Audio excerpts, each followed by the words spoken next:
Yeah. Hey, listen, one of the best parts about this program is when you, our viewers from every city in the United States, send us email regarding who we should be interviewing, whether it's an author or a celebrity or an actor, or even perhaps a CEO of a privately held company or publicly held company. We get our ideas from you guys, and you can certainly go to our website, bigbizshow.com, or follow us anywhere on the worldwide intraweb. It helps, is what we're saying. Sully Speaks Money. But we heard about a company called 22nd Century Group. 22nd Century Group, and it's an agricultural biotechnology company. I'm loving it already. Focusing on tobacco harm reduction. What? Yeah. THR is what they call it. No, they don't call it that. I'm just saying. But it's reducing the nicotine in tobacco, I think. So one of our executive producers, Greg Todorov, was contacted by one of you, and he contacted them. And as a result of that, we got the CEO, James Mish, on the phone. James, how are you, sir? Great to have you in studio. I'm doing very well, and thanks very much for having me. And I am thirsty, my friend. Yeah, of course you are. Everyone, I am thirsty. It works out. I love it when you know what I'm going to say. You should. By the way, thirsty. he is the CEO of a Nasdaq company. By the way, their stock symbol is XXII, which is 22. I think right? it is. Yeah. Remember that song? I V I V. 18 wheels on a big rig. 18 wheels on a big rig. Right. Hey, Jim, can you talk to us about what tobacco harm reduction actually is? Yeah. Because obviously, cigarettes have been part of our world since our parents were smoking when they were 13. Yes.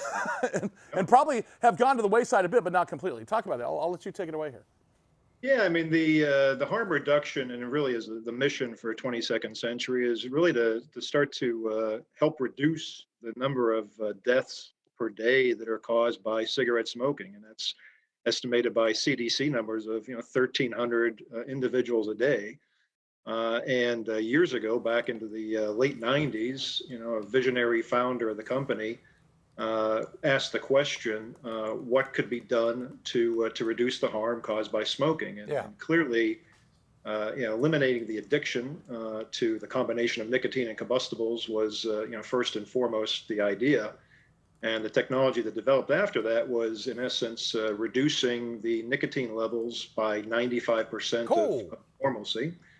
To create a non-addictive cigarette, combustible cigarette, as defined by the FDA. Wow. So that's how we define it, and that's been the mission of the company, the foundational mission of the company since 1998 and through 20 years of development, which goes even beyond typical pharmaceutical development time frame. Interesting. Is it like a light beer of smoking? That's what I just got to envision. Well, it sort of is. It's like your Diet Scotch idea with a couple extra ice cubes and a Scotch on the rocks. You got Diet Scotch. Sounds like you're still able to smoke this stuff. Because you talk about reduced nicotine, right? I mean, and this is, what I really find interesting is you call it agricultural biotechnology. But is that really what it is? Is it like a light beer versus only in the cigarette model? Yeah, it's more in line with a decaffeinated coffee or a non-alcoholic beer. Got it. Got it. So that's how much the nicotine has been reduced. But it's all done by plant biotechnology. Where that's really the core of the company is that that intellectual property and that know-how.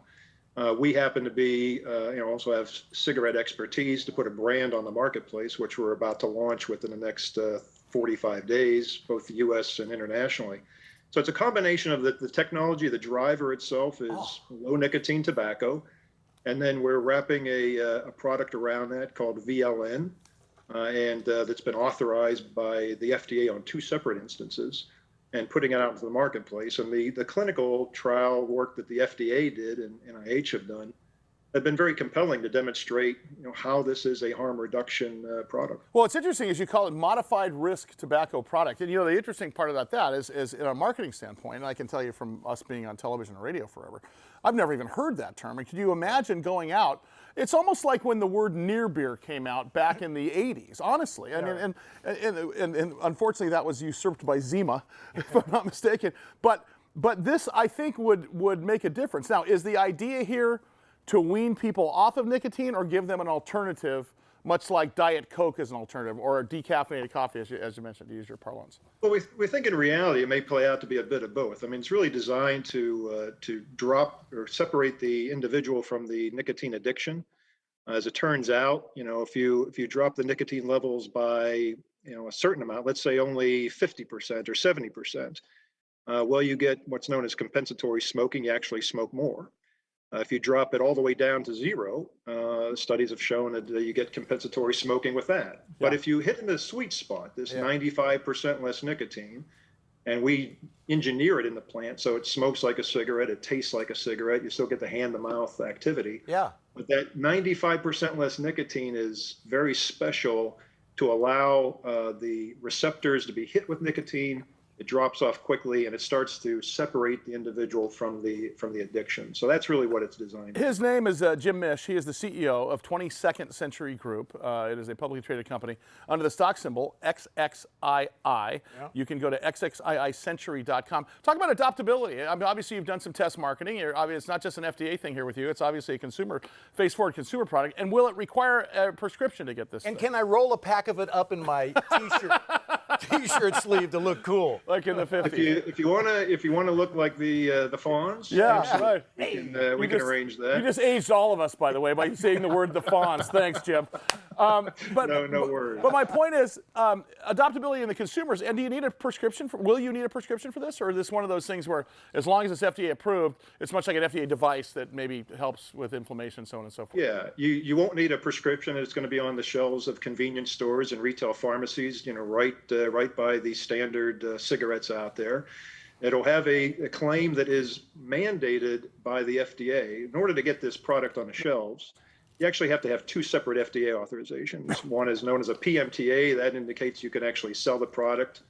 The second one is a modified risk tobacco product. That's putting a marketing claim. So you want to be able to put a pack. Hey, listen, Jim, will you come back on the air with us? This is really interesting stuff, and we could spend a whole freaking show I on got this some stuff. flavor ideas. Yeah, his name is Jim Mish, 20th Century Group, and we're talking